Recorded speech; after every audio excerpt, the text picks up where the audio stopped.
తెలంగాణలో 17 లోక్సభ స్థానాలకు ఎన్నికలు జరుగుతున్నాయి.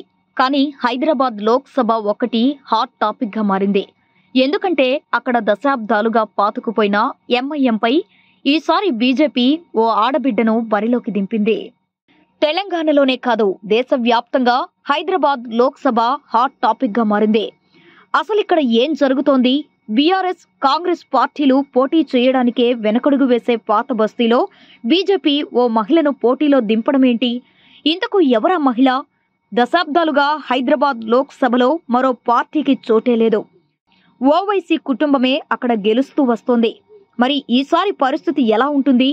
చారిత్రాత్మక హైదరాబాద్ నగరంలో ప్రజా తీర్పు ఎలా ఉండనుంది అన్న ప్రశ్నలు ప్రజల్లో మొదలవుతున్నాయి.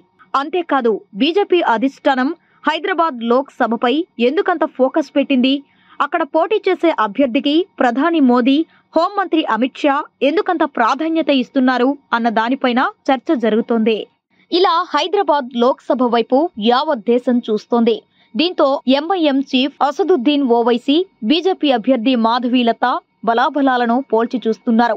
ఇప్పటికే ఈ ఇద్దరు తమ నామినేషన్లను దాఖలు చేశారు. కాబట్టి వారి ఆస్తిపాస్తుల వివరాలు బయటకు వచ్చాయి.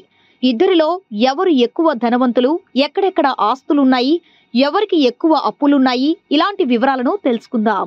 ముందుగా అసదుద్దీన్ ఓవైసీ విషయానికి వస్తే ఆల్ ఇండియా మజ్లిస్ ఏ ఇత్తహదుల్ ముస్లిమిన్ పార్టీ అధ్యక్షుడిగా కొనసాగుతున్నారు. తండ్రి సలావుద్దీన్ ఓవైసీ మరణ అనంతరం పార్టీ బాధ్యతలు స్వీకరించారు అసద్. అలాగే 2 దశాబ్దాలుగా తండ్రి ఎంపీగా పనిచేసిన హైదరాబాద్ నుండి పోటీకి సిద్ధమయ్యారు. ఇలా 2004లో హైదరాబాద్ ఎంపీగా గెలిచి అసదుద్దీన్ కూడా తండ్రిలాగే 2 దశాబ్దాలుగా కొనసాగుతున్నారు. ఇలా దశాబ్దాలుగా రాజకీయాల్లో ఉన్న అసదుద్దీన్ ఆస్తిపాస్తులు చాలా తక్కువగానే ఉన్నట్లు ఈసీకి సమర్పించిన నామినేషన్ వివరాలను బట్టి తెలుస్తోంది. తన కుటుంబానికి కేవలం 23.87 కోట్ల విలువైన ఆస్తులు ఉన్నట్లు అసదుద్దీన్ ప్రకటించారు. నామినేషన్ సమయంలో సమర్పించిన అఫిడవిట్ ప్రకారం అసదుద్దీన్ ఓవైసీ చరాస్తుల విలువ 2.96 కోట్లుగా ఉంది. ఆయన భార్య పేరుపై 15.71 లక్షల విలువైన ఆస్తులు ఉన్నాయి. ఓవైసీ భార్య పేరిట 4.90 కోట్ల స్థిరాస్తులు ఉన్నాయి. శాస్త్రిపురంలో 19.65 కోట్లు, మిశ్రీగంజ్ లో 96 కోట్ల విలువైన 2 ఇళ్లు ఉన్నాయి. ఆసక్తికరమైన విషయం ఏంటంటే అసదుద్దీన్ ఓవైసీకి సొంత కారు కూడా లేదట. వ్యవసాయ భూములు, వాణిజ్య భవనాలు, ఇలా తనకు ఎలాంటి ఆస్తులు లేవని ఓవైసీ వెల్లడించారు. 7 కోట్ల అప్పులు ఉన్నట్లు ఓవైసీ తెలిపారు. ఇక రాజకీయ పార్టీ అధినేతగా ఉన్న అసదుద్దీన్ ఓవైసీ రక్షణ కోసం ఆయుధాలను కలిగి ఉన్నట్లు తెలిపారు.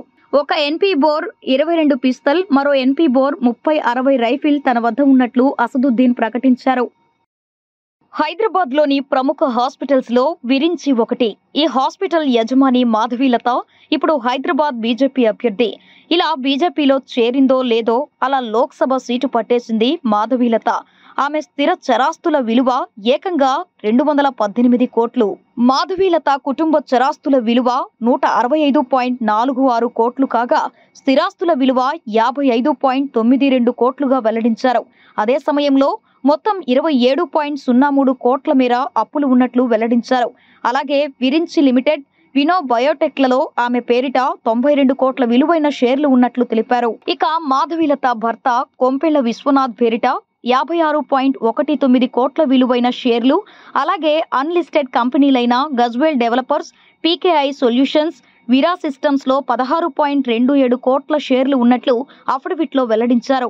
ఆభరణాల విషయానికి వస్తే 5 కిలోల బంగారం, ఇతర ఆభరణాలున్నట్లు పేర్కొన్నారు. ఇన్ని ఆస్తులున్న వ్యవసాయ భూములు గాని, వాహనాలు గాని లేకపోవడం గమనార్హం. ఇదిలా ఉంటే తనపై ఓ క్రిమినల్ కేసు కూడా ఉన్నట్లు మాధవీలత ఎన్నికల అఫిడవిట్లో వెల్లడించారు.